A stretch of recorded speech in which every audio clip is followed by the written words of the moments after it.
كون مميز رغم كل الظروف. في المجتمعات ديالنا حنا البشر، اي واحد شفناه متميز وما كيديرش شي حاجه مولفينها ماشي كنشجعوه وكندعموه، ولكن كنحكموا عليه بالفشل 100%.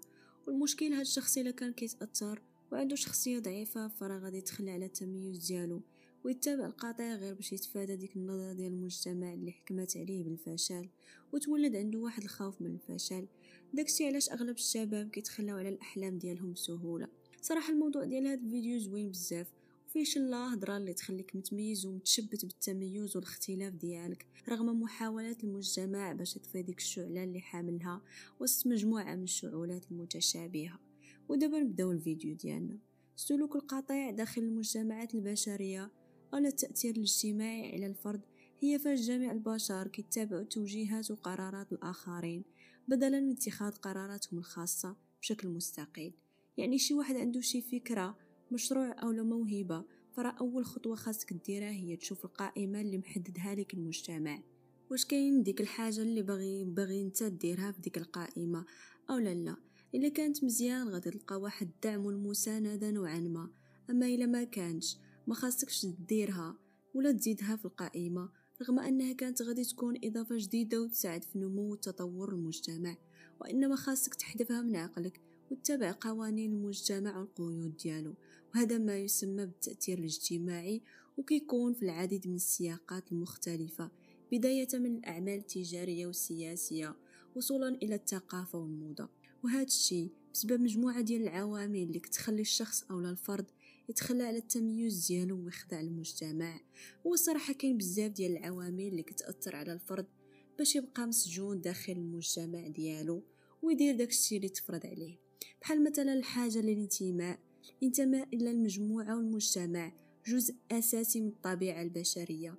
داكشي علاش غادي تلقى الأفراد كيتبعوا فقط سلوك المجتمع، حيت بكل بساطة كيوفر لهم الشعور بالانتماء والقبول الاجتماعي. يعني الفرد إلا كان متميز أو لا كيدير شي حاجة خارجة على الإطار ديال المجتمع اللي هو فيه، فراه كيتعتبر غريب أو لا داخل على المجتمع ديالو.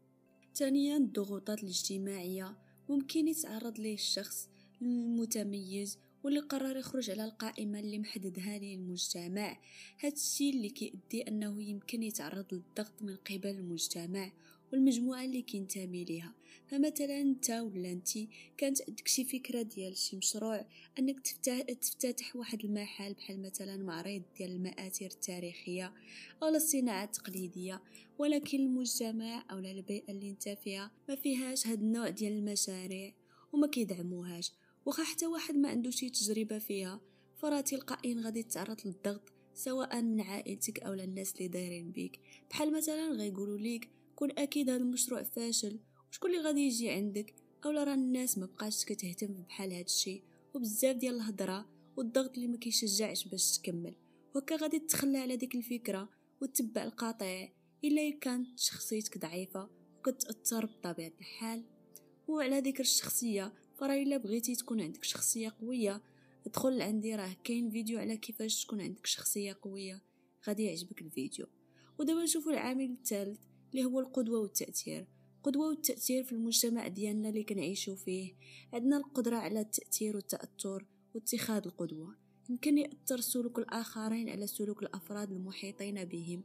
فمثلا فاش كنشوفوا أشخاص آخرين متبعين واحد سلوك معين أو لا عمل أو لا شي حاجة ناجحين فيها، فرا كنتأثروا بهم وكنغيروا الأفكار ديالنا باش نكونوا في حالهم.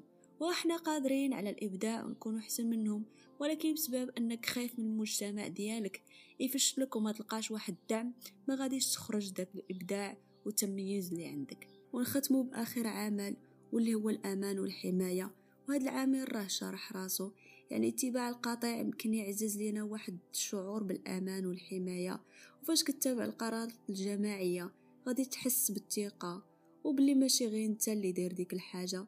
فهاد النقطة بالذات بغيت نقول لك خويا ولا اختي، تبع داكشي اللي بغيتي انت، واخا تعرض لاي حاجه تشبت بالتميز ديالك. اختار التخصص اللي انت باغي، الخدمه اللي غادي تريحك، واخا بعد المره كنكونوا مضطرين نتبعوا او نديروا شي حاجه مفروضه علينا، ولكن فاش تكون عندك حريه ديال الاختيار ما تخلي حتى واحد يفرض عليك شي حاجه باغيها هو، وما تخافش من التجربه. حيت الخوف من التجربة بحد ذاته هو عجز. فجرب، سواء كانت التجربة ناجحة أو لا فاشلة، فراه غادي تتعلم وما غتكونش ضيعتي وقتك. احسن لك ما تبقى تقول كون غير درتها، كون غير زعمت. الحياة تجارب ومغامرات، فاش كنجرب شي حاجة مبنية على تفكير وتخطيط مزيان، كون أكيد غادي تكون عندك نتيجة زوينة. هنا كيسالي الفيديو ديالنا، تلقاو فيديو جاي ان شاء الله. كنتمنى يعجبك الفيديو، ما تنساش تخلي شي كومونتير زوين تقولي لنا فيه التجربة ديالك مع هذا الموضوع، ودعمنا إلا عجبك المحتوى بطبيعة الحال.